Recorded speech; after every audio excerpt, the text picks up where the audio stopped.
Bonsoir à toutes et à tous. J'espère que vous allez tous très bien, que vous êtes en forme, que vous êtes en santé. C'est et ça restera toujours le plus important.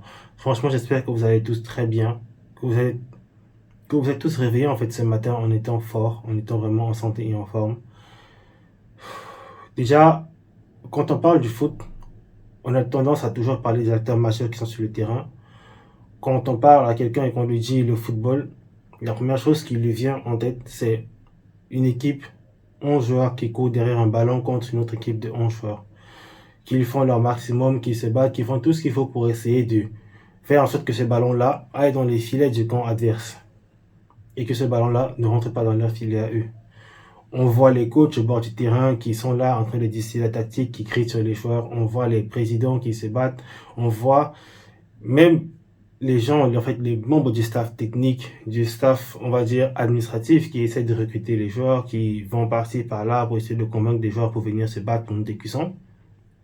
Mais on ne parle jamais assez de tous ces autres acteurs-là, tous ces autres mecs-là, qui font énormément pour que ces 11 acteurs-là, ces 11 joueurs puissent se donner à fond pour le maillot. Parce que oui, certes, ces mecs-là sont ceux qui courent derrière le ballon, mais sans ces gens qui sont derrière eux là pour la préparer à courir de ce ballon, ils ne seront pas capables de le faire en fait.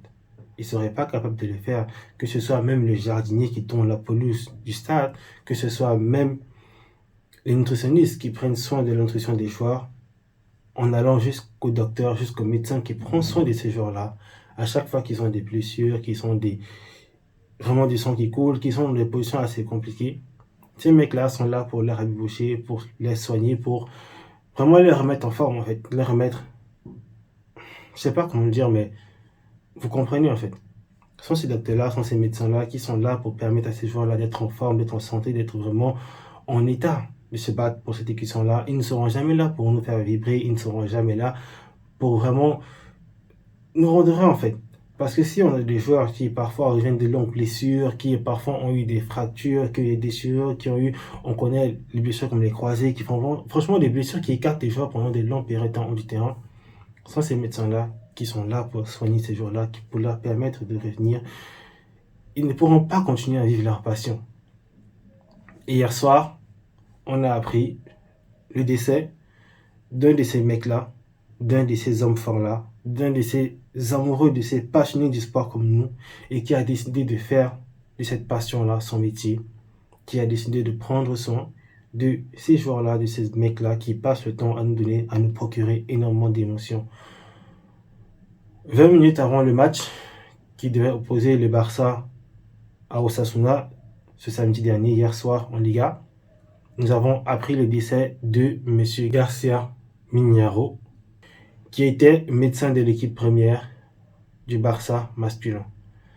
Cet homme-là a commencé à travailler pour le Barça, si je ne me trompe, depuis environ 2017. Il était principalement en charge de l'équipe du Barça masculin de futsal.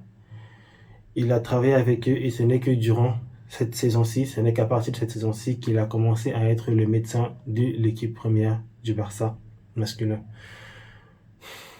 Avant de continuer cette vidéo, j'aimerais déjà commencer par adresser mes sincères condoléances à la famille, à ses proches, à tous ceux qui le connaissaient, aux joueurs, au staff de l'équipe, franchement à tous ceux qui étaient en contact avec ce monsieur à longueur de journée, à tous ceux pour qui il avait de l'importance, et à nous aussi les fans. J'aimerais adresser mes sincères condoléances, franchement surtout à sa famille, parce qu'ils ont des moments difficiles comme ça, c'est pas évident. C'est vraiment difficile. Je sais que cette vidéo n'arrivera pas loin. Je sais qu'elle ne dépassera pas le cadre de mes 2-3 petits abonnés. Je sais que cette vidéo aussi, peut-être, n'aura aucun impact en fait sur tout ce qui est en train de se passer. Mais je voulais quand même le dire, parce que c'est important de le dire. J'espère vraiment que le Seigneur, le bon Dieu, fortifiera sa famille et ses proches, qu'il leur permettra de traverser cette épreuve difficile, qu'il leur donnera la force de pouvoir se réveiller chaque matin et de continuer à avancer dans leur vie.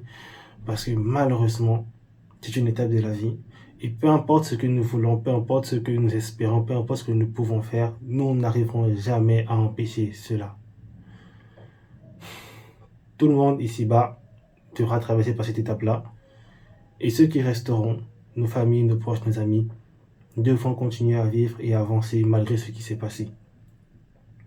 Donc j'espère que le Seigneur, le bon Dieu, leur donnera la force nécessaire pour continuer à avancer, pour continuer à aller de l'avant, pour continuer à rendre cet homme-là fier. J'espère que ces joueurs-là se battront pour tout ce qu'il a accompli pour le club, pour tout ce qu'il a eu à nous donner.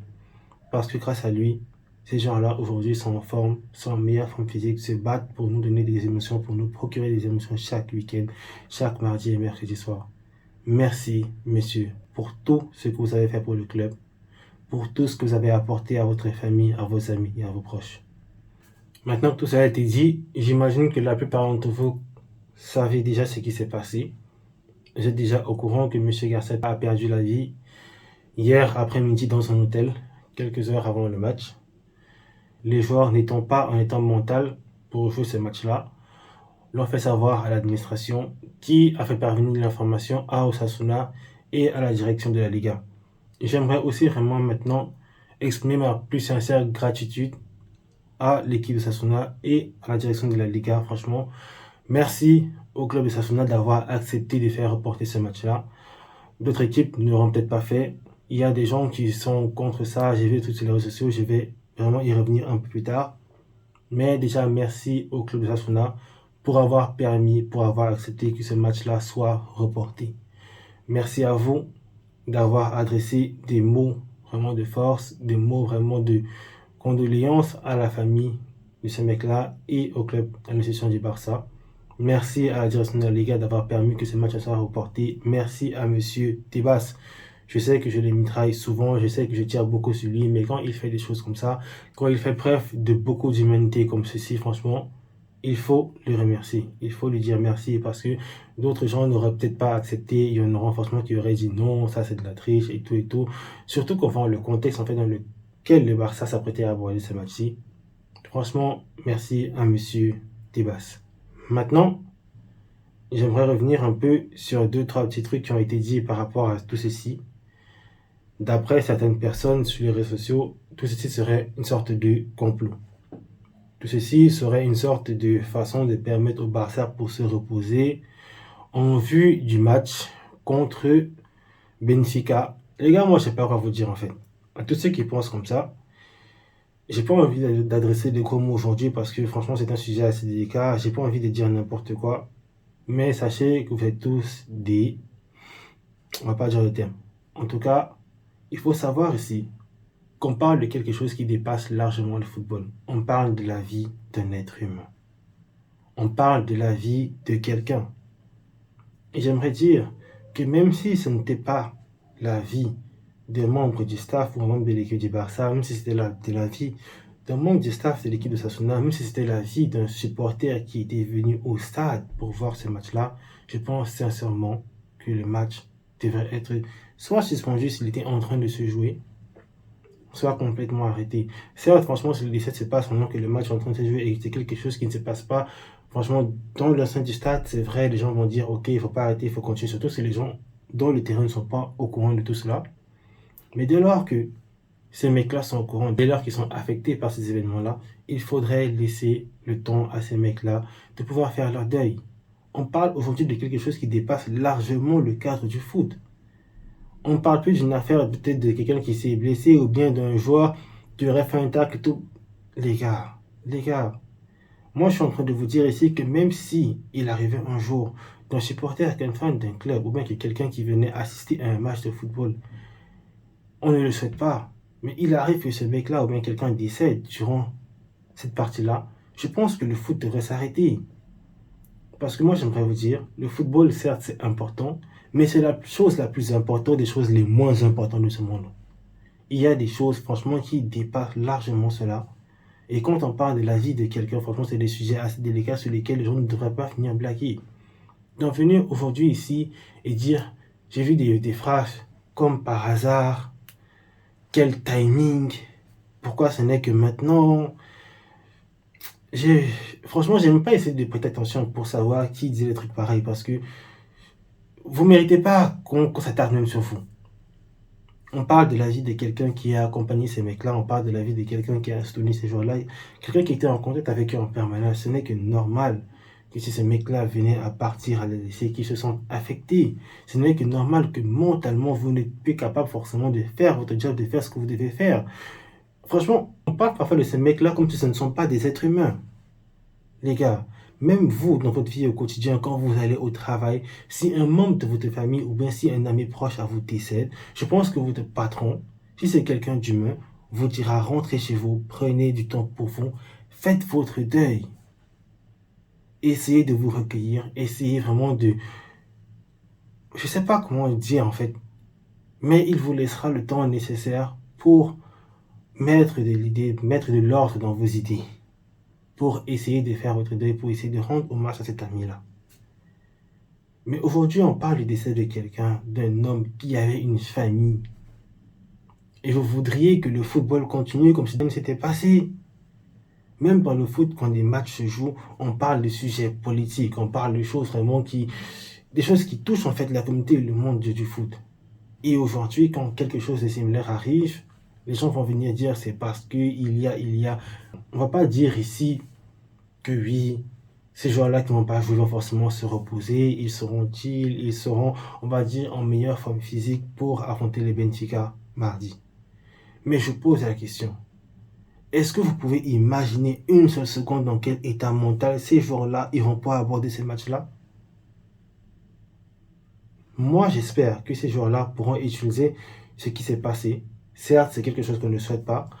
J'espère qu'ils pourront l'utiliser comme force, en fait. Qu'ils iront se battre mardi pour faire honneur à ces mecs-là. J'espère peut-être qu'il y aura des tifos dans le stade pour lui rendre hommage. J'espère vraiment qu'il y aura quelque chose, en fait, pour dire merci à cet homme-là qui a été là pour ce club-là. Mais vous pensez que ces joueurs-là, en fait, ne sont pas des gens qui sont affectés? Moi, j'aurais préféré qu'ils jouent ce match-ci, quitte à le perdre. J'aurais préféré que ce mec-là reste en vie si ça signifie qu'on va perdre de tout le reste des matchs de la saison. Le foot, c'est quoi? Aujourd'hui, on sera content, on va rire. Et tout ça va passer, en fait. Tout ça va passer. C'est pas les trucs qui vont rester. Ça va passer. On aura joué, on se sera amusé, mais à un moment ou un autre, le foot va s'arrêter, ça va passer. Mais la vie de ce monsieur-là, on ne pourra jamais la récupérer. Le foot, aujourd'hui, si le match est annulé, demain, il y aura d'autres matchs. Il y en aura d'autres. Les joueurs vont continuer à jouer, ils vont continuer à faire ce qu'ils aiment. Mais ce mec-là ne pourra peut-être, il ne pourra jamais se relever. Il n'y a pas de peut-être, il ne pourra jamais plus être là. Donc, s'il vous plaît, tous ceux qui viennent aujourd'hui pour dire des choses pareilles, essayez de penser une seconde à la famille de ce monsieur. Essayez de penser une seconde à comment est-ce que les joueurs, le staff, à comment est-ce que tous ceux qui côtoyaient ce monsieur-là, à ses proches, peuvent se sentir maintenant, avant de venir ici et dire des choses pareilles. J'ose espérer, j'espère vraiment que toutes ces phrases-là ont été prononcées sans vraiment savoir la raison pour laquelle ce match a été reporté. Dans ce cas-là, on pourra dire oui, peut-être qu'ils ont eu des idées bizarres et tout. Bref, ok, ça arrive. Même moi, si le match avait été reporté pour rien, j'aurais créé franchement la théorie du complot. Mais les gars, dès lors que nous connaissons ce qui s'est passé, je pense qu'on devrait essayer de faire beaucoup plus preuve d'humanité. En tout cas, j'espère vraiment que les joueurs pourront rester solidaires durant cette période difficile. J'espère que la famille de ce monsieur et ses proches pourront rester solidaires durant cette épreuve difficile. J'espère qu'ils pourront être accompagnés, qu'ils pourront être soutenus par toute la communauté barcelonaise. Franchement, j'espère que, en fait, nous, en tant que fans de ce club-là, nous continuerons à soutenir cette famille-là. Parce que oui, c'est du sport, c'est du foot et tout ça, mais ça reste quand même des êtres humains qui se battent chaque jour pour nous procurer des émotions, pour nous donner du plaisir, pour nous rendre heureux et contents, pour nous permettre de pouvoir nous évader parfois de nos vies, des activités du quotidien qui nous, franchement, on ne veut pas dire nous oppressent, mais qui nous pèsent sur le cœur. En tout cas, comme je l'ai dit en début de vidéo, la santé, ça reste le plus important. La vie, ça reste le plus important. Passez tous une excellente journée. Prenez tous soin de vous et que le Seigneur et le bon Dieu nous gardent encore pour des années et des années et des années à venir. Fisca Barça.